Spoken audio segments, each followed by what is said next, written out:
plastic bottles gawin nating cellphone holder. Ganyan guys, oh, para di ka na mangalay maghawak ng cellphone. So ito yung plastic bottles ng soft drinks. Then kuha kayo ng pentel pen. Yan, una mag-layout muna tayo. Yan, sundan nyo lang itong layout, ano, para makagawa din kayo ng sa inyo. Itong layout natin is simple lang, ano. Bali kayo na bahala kung anong klaseng layout yung gusto nyong design, ano. So ito tapos na. Ayan, tandaan nyo na lang para makasunod. Then ito, gamit tayong kutsilyo. Kailangan muna natin butasan, ano, para magunting natin siya. Kaya ingat po kayo sa paggamit ng kutsilyo, lalo na yung mga bata. So ayan, pag nabutas na, pwede na natin ituloy ng gunting.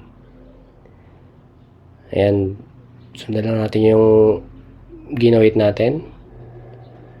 Sa mga bata, pag hindi kaya, magpatulong na lang sa mga mas matanda, no? Patulong na lang kayo kay kuya or kay ate. Ayan, kapag nagunting na, ayan, linisan lang natin ng konti. Ayan.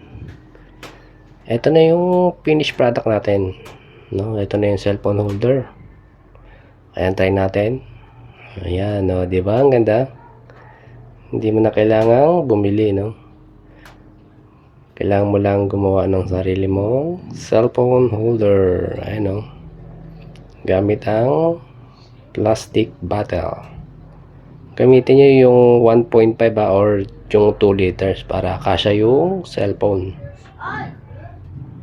O, diba? Meron ka ng libreng cellphone holder. Tapos gawa naman tayo gamit yung pinaglagay ng bleach. Ito siya guys, oh. Diba mukhang mas maganda siya kasi meron siyang kulay, no? So, ganun din. Mag-layout ka muna. Tapos guntingin. Ito di mo na kailangan magpintura, no, kasi meron na siyang kulay. Meron din yung ano, di ba, yung sunrocks na pang dikulay. Yung lagay nun is kulay violet, ano, mukhang mas maganda rin yun. So ito kulay puti, okay na siya, no. Ayan, pag nagunting na, tapos na yan. Ayan, testingin natin, lagyan natin ng cellphone. O, di ba? Oh, meron ka ng cellphone holder. Libreng-libre yan, guys. Di ba? Hindi ka na mangangalay magawak.